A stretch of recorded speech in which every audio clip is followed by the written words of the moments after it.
नमस्कार विद्यार्थी मित्र मैत्रिणींनो, करंट अफेअर्स बाय मेघाली या मराठी यूट्यूब चॅनलवरती आपले मनपूर्वक स्वागत.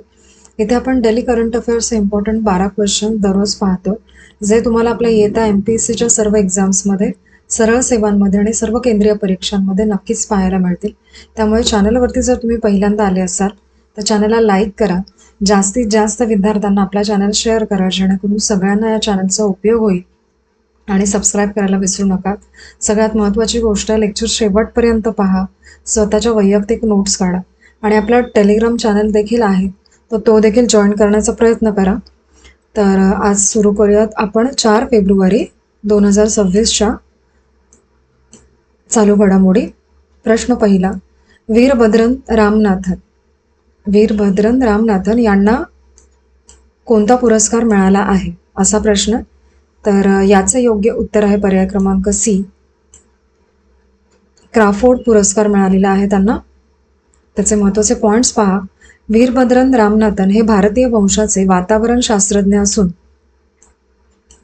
त्यांना भूविज्ञानातील नोबेल मानला जाणारा क्राफोर्ड पुरस्कार मिळाला आहे. 1975 मध्ये त्यांनी सिद्ध केले की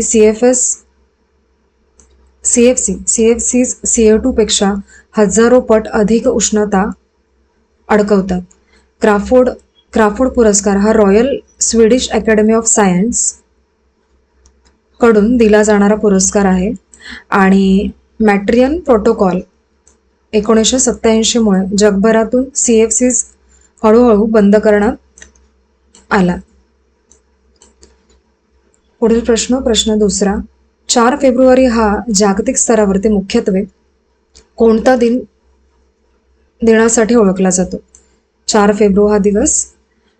तर याचे योग्य उत्तर आहे पर्याय क्रमांक बी, जागतिक कर्करोग दिन. महत्त्वाचे पॉईंट्स पहा. Union for international cancer control म्हणजे UICC यांनी जागतिक कर्करोग दिनाची सुरुवात केली आणि 2000 पासून 4 फेब्रुवारी हा दिवस जागतिक कर्करोग दिव म्हणून पाळला जातो. फेब्रुवारी महिन्यातील काही महत्त्वाचे दिनविशेष पाहून घ्या इथे. तर 1 फेब्रुवारी हा जागतिक तटरक्षक दिन असतो. 13 फेब्रुवारी सरोजिनी नायडू जयंती आणि राष्ट्रीय महिला दिन. ठीक आहे. 19 फेब्रुवारी छत्रपती शिवाजी महाराज जयंती म्हणून आपण साजरी करतो आणि 24 फेब्रुवारी केंद्रीय उत्पादन शुल्क दिन. 27 फेब्रुवारी मराठी भाषा गौरव दिन. कुसुमाग्रजांची जयंती असते या दिवशी. आणि 28 फेब्रुवारी राष्ट्रीय विज्ञान दिन. आणि हे काही इंटरनॅशनल डेज आहेत. 2 फेब्रुवारी जागतिक आर्द्रभूमी दिन म्हणजे वेटलँड डे. आणि 13 फेब्रुवारी जागतिक रेडिओ दिन. 20 फेब्रुवारी जागतिक सामाजिक न्याय दिन आणि 21 फेब्रुवारी आंतरराष्ट्रीय मातृभाषा दिन. हे काही फेब्रुवारी मंथमधले महत्त्वाचे दिनविशेष होते. पुढील प्रश्न तिसरा, फेब्रुवारी 2026 मध्ये झारखंडमधील PACS म्हणजे प्राथमिक कृषी पतसंस्था संदर्भात तपशीलवार माहिती संसदेत कोणी दिली? तर याचे योग्य उत्तर आहे पर्याय क्रमांक बी, अमित शहा यांनी. महत्त्वाचे पॉईंट्स पहा. झारखंड राज्यात एकूण 4459 प्राथमिक कृषी क्रेडिट समित्या PACS कार्यरत आहेत सध्या. आणि 15 फेब्रुवारी 2023 नंतर झारखंडमध्ये 127 नवीन बहुउद्देशीय PACS, 257 डेअरी व 177 मत्स्य सहकारी संस्था स्थापन झालेल्या आहेत. आणि जगातील सर्वात मोठी अन्न भंडारण योजना अंतर्गत झारखंडमधील 50 PACS गोदाम व कृषी अवसंरचना उभारणीसाठी निवडण्यात आलेल्या आहेत. पुढील प्रश्न चौथा, 64व्या संयुक्त राष्ट्र सामाजिक विकास आयोग CSOCD सत्रात भारतीय शिष्टमंडळाचे नेतृत्व कोण करणार आहे? तर याचे योग्य उत्तर आहे पर्याय क्रमांक बी, सावित्री ठाकूर या करणार आहेत. महत्त्वाचे पॉईंट्स पहा. सावित्री ठाकूर या महिला व बालविकास मंत्रालयाच्या राज्यमंत्री आहेत. आणि CSOCD हा संयुक्त राष्ट्र आर्थिक व सामाजिक परिषद अंतर्गत कार्यरत आयोग आहे आणि हा आयोग सामाजिक समावेशन, समता आणि कल्याणकारी धोरणांवरती आंतरराष्ट्रीय सहकार्य वाढवतो. पुढील प्रश्न 5वा. अनाहत सिंगने कोणत्या स्पर्धा जिंकून जागतिक टॉप 20 प्रवेश केलेला आहे? तर 5व्या प्रश्नाचे योग्य उत्तर आहे पर्याय क्रमांक C, squash on fire open या स्पर्धेमध्ये. महत्त्वाचे पॉईंट्स पहा. 17 वर्षीय अनाहत सिंगने स्क्वॉश ऑन फायर ओपन जिंकून पहिले PSA ब्रॉन्झ टायटल मिळवले आहे. तिने अंतिम फेरीमध्ये जागतिक क्रमांक 10 असलेल्या जॉर्जिना कॅनेडी हिला सरळ गेममध्ये पराभूत केले. या विजयामुळे अनाहत जागतिक टॉप 20 प्रवेश करणारी सर्वात तरुण आशियाई खेळाडू ठरलेली आहे. आणि PSA म्हणजे प्रोफेशनल स्क्वॉश असोसिएशन ही जागतिक स्क्वॉश सर्वोच्च संस्था आहे. आणि भारताने 2025 चेन्नई येथे पहिल्यांदा स्क्वॉश वर्ल्ड कप जिंकला होता. पुढील प्रश्न 6वा. हेवन 1 ही जागतिक पातळीवरील कोणत्या प्रकारची पहिली सुविधा ठरणार आहे? तर 6व्या प्रश्नाचे योग्य उत्तर आहे पर्याय क्रमांक सी, खाजगी अवकाश स्थानक असणार आहे. महत्त्वाचे पॉईंट्स पहा.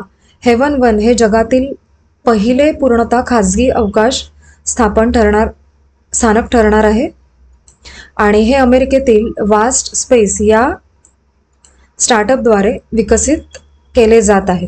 आणि आंतरराष्ट्रीय अवकाश स्थानक ISS सुमारे 2030 डिऑर्बिट केले जाणार आहे. हेवन 1 हे स्पेसएक्स फाल्कन 9 रॉकेटद्वारे एकाच तुकड्यात प्रक्षेपित केले जाईल. पुढील प्रश्न 7वा. दलाई लामांना ग्रॅमी पुरस्कार दिल्याबद्दल कोणत्या देशाने तीव्र टीका केली? तर याचे योग्य उत्तर आहे पर्याय क्रमांक बी, चीनने. महत्त्वाचे पॉईंट्स पहा. दलाई लामा यांना meditation the reflection of his holiness the Dalai Lama या पुस्तकासाठी ग्रॅमी पुरस्कार मिळाला आहे. हा महत्त्वाचा पॉईंट आहे. आणि हा पुरस्कार ऑडिओ बुक, कथन आणि स्टोरी टेलिंग या प्रकारात देण्यात आलेला आहे, म्हणजे कॅटेगरी आहे त्याची. आणि चीनने हा पुरस्कारावरती टीका करत तो चीन विरोधी राजकीय साधन असल्याचे म्हटले.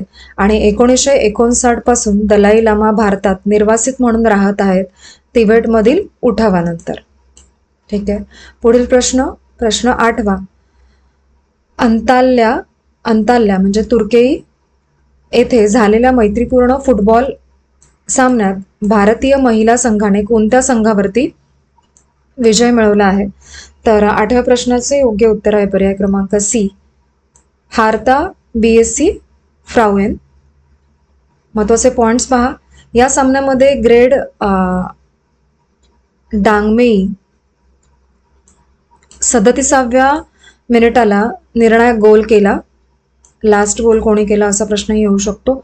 सामना अंताल्य तुर्की येथे खेळण्यात आला आणि भारतीय महिला संघ AFC women's Asian cup Australian 2026 च्या तयारीसाठी अंताल्यमध्ये सराव करत आहेत. पुढील प्रश्न 9वा. वर्ल्ड सी फूड काँग्रेस म्हणजे WSC 2026 भारतात प्रथम कुठे आयोजित केला जाणार आहे? तर याचे योग्य उत्तर आहे पर्याय क्रमांक सी, चेन्नई येथे. महत्त्वाचे पॉईंट्स पहा.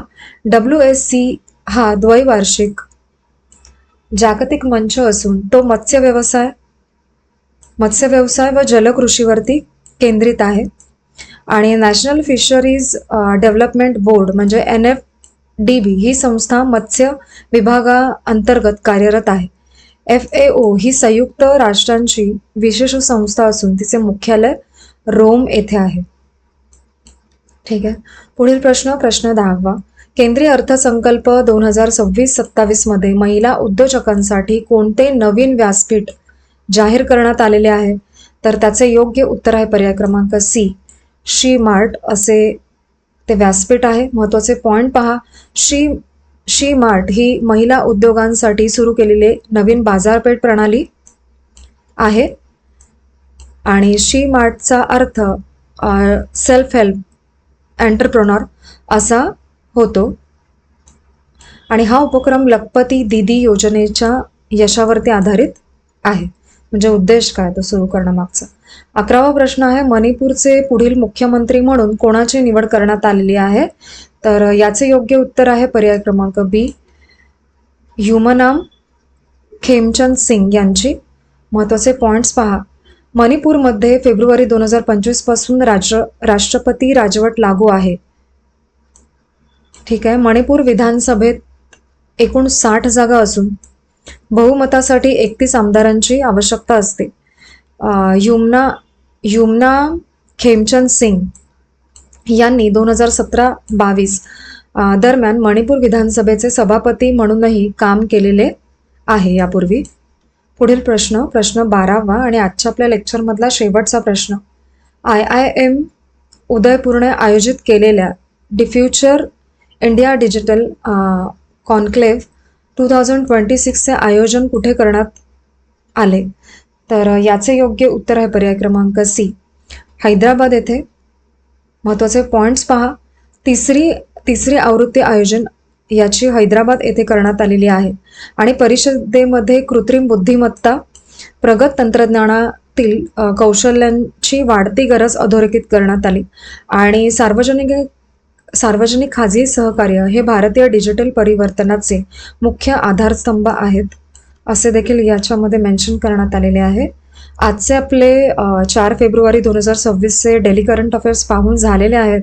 महत्त्वाची विनंती ही आहे की लेक्चर शेवटपर्यंत पाहत चला आणि तुम्ही आजचे लेक्चर शेवटपर्यंत पाहिलेत त्याबद्दल थँक्यू सो मच.